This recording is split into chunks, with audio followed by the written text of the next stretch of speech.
Hello viewers, আসসালামু আলাইকুম। আমরা আবারও চলে আসলাম আমাদের নতুন আরেকটি ব্যাচের এমটি মাল্টিন্যাশনাল এগ্রো ফার্মের বুডিং প্রস্তুত কিভাবে করতে হয়, কিভাবে একটি আদর্শ বুডিং প্রস্তুত করতে হয় সেটা আপনাদের আজকে আমরা দেখাবো। আমরা আসলাম প্রথমে বাজারে তুষ কিনতে। তুষের দোকান থেকে তুষ কিনে আমরা গাড়িতে এখন লোড করব। লোড করার পর আমরা সেটে নিয়ে আসবো তুষগুলা সেটে নিয়ে এসে আমরা কিভাবে বুডিং আদর্শ বুডিং প্রস্তুত করা হয় সেটা আপনাদের দেখাবো। ভিডিওটার সম্পূর্ণ দেখবেন এবং ভিডিওটার সাথে থাকবেন। আশা করি যারা নতুন খামারি আছেন তারা একটু অনুপ্রেরণা যোগায়ে আপনারা অন্তত মুরগি সঠিকভাবে লালন পালন করতে পারবেন। যাই হোক, আমরা এখন বুডিং পুরোপুরি প্রস্তুত করার দিকে যাচ্ছি। আমরা চারপাশের যে বর্ডারগুলো আছে সেই বর্ডারগুলো দিচ্ছি।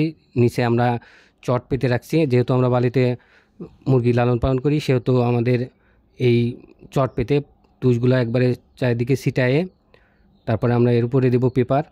তুষগুলা ছিটাইতেছি। দেখুন, যেহেতু গরমকাল বেশি পরিমাণ তুষ লাগে না, হালকা তুষ দিলেই হয়। আমরা 2000 মুরগির জন্য এক একটা 500 করে 4টে জায়গা বানাইছি। 4টার মধ্যে আমরা এই মুরগিগুলা ছাড়বো, বাচ্চাগুলো ছাড়বো। যাই হোক, আমাদের 2টা কমপ্লিট হয়ে গেছে, আর 2টা বাকি আছে।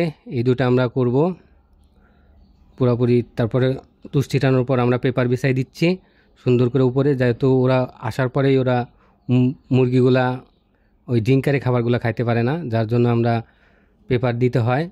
আর পেপার দেওয়ার আর একটা উদ্দেশ্য আছে, সেটা হলো মুরগিগুলো স্লিপ কেটে যাতে ওদের পায়ে কোনো সমস্যা না হয়, ওদের পা সুরক্ষা বা পা ঠিক রাখার জন্য আমাদের এই পেপারের ব্যবস্থাগুলো করতে হয়। যার জন্য আমরা পেপারগুলো সুন্দরভাবে একবারে পুরা বর্ডারটায় দিয়েই আমরা পেপারগুলো বিছাই দিব।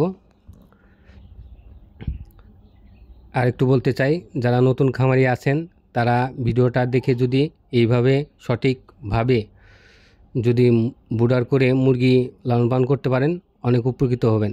এখন আমরা যেহেতু মুরগি আনতে যাব সেহেতু আমরা ওই পানিগুলা আগেই আমরা দিয়ে রাখবো। পানিতে আমরা সর্বপ্রথম লাইসোবিট দিচ্ছি। লাইসোবিটগুলোয় পানিগুলো আমরা দিব প্রত্যেকটা জায়গায় পানি দেওয়া। দেখুন, এভাবে পানি দিয়ে রাখছি। এরপরেই আমরা কিছুক্ষণের মধ্যেই আমরা মুরগি আনতে যাব।